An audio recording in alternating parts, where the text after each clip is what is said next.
Oh snap, what's going on out there YouTube? This is SCL0320. I am back. Not to really kind of talk about anything. I just came back from Fast and Furious 7 with two more of my friends. This is my third time seeing it. And I love the movie. It's so awesome. This time around, like I saw a lot more people like really embracing, I guess, the tribute aspect at the end with Paul Walker, and a lot of people were crying, a lot of people were joyous. Most everybody enjoyed and loved the movie. If you haven't seen it yet, definitely go and check out Furious 7. I was trying to go and look at Ex Machina. It's still not playing anywhere around my area in the DMV, Virginia, DC. The only place I've seen it is in New York. It's kind of weird. But anyway, what I'm here to talk about is the past 6 episodes that me and Joe have looked at of Daredevil. We took a small break because one, Joe had to go to work. 2, I had some other projects I had to work on, and I went to the movie tonight. So we've been binge watching since yesterday. So we took a small break, but I've been loving this series so far, and I know Joe has as well.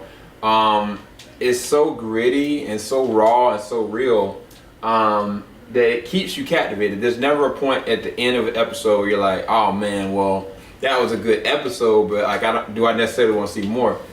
It always keeps the pace up to want you to look at more.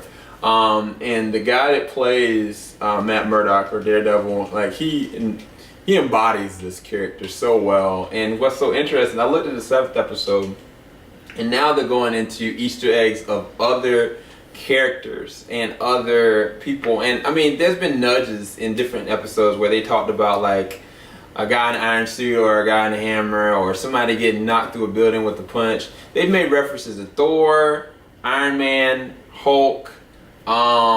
They've even brought into elements of the mystical elements. Later on, you'll see, like episode 7, I kind of started looking at that without Joe, but I said I'll wait.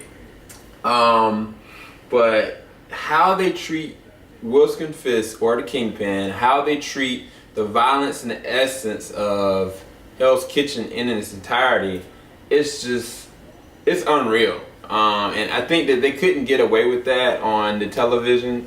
I don't even think they could really do it justice in a movie. I said before, like, these episodes are comparable to movies, but when you look at the Game of Thrones, or you look at Breaking Bad, or you look at like the older, like Smallville episodes, some of the ones that are more gritty, the way that they can go so hardcore with it is because there's a continuation of the story versus having it in a time slot of a constrained 3 hours or 2 hours and a half. And like, even looking at Fast and Furious, it was 2 hours and a half. They had to have it that way for it to be a good send-off. But where you have a TV show, there's so much more you can gain with being able to do it. And if you try to do it on basic cable, there's limitations to that. There's words that you can't say, there's violences that you can't see.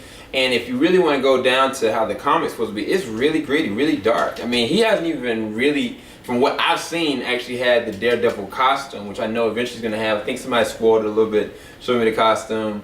Not just that, I think if I remember correctly, Daredevil's not afraid to kill somebody. So it's so well done that I'm like, wow, this is going to be nuts. And it hasn't even hit the fan yet. I mean, I think that the last episode we looked at was episode 6, and I was like, this is where we're going with this. And I'm already attached to certain characters. I'm attached to Claire, Rosario Dawson's character. I'm attached to even Ben Urich. I don't think he's going to go anywhere. I don't think that Nelson or Foggy Nelson's character is going to go anywhere. I think that they are so grounded into the story of mythology, I don't think that they're going to die necessarily. Or maybe something bad might happen to them.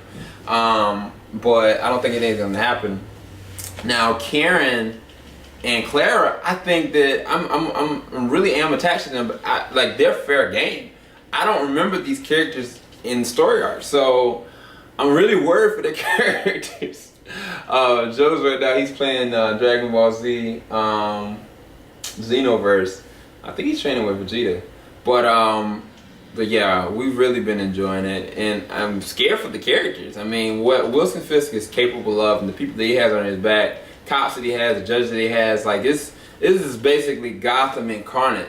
But it's worse because this is 10 times more gritty. Like, I mean, Gotham, some messed up stuff happens, but you don't necessarily see it because it's basic cable. Where Netflix can go, it's limitless. But anyway, I just kind of want to give kind of a little bit of a recap and kind of a deflation because, like I said, We had stopped looking at it for a little while. We might look at some more tonight if I can talk Joe into it. I'm not sure if I can. Joe probably want to go to get some rest because he been working all day. But anyway, this is SEL0320, just talking y'all about us taking a break from Daredevil, baby. Till we get back again, y'all gonna get another review later on. Later.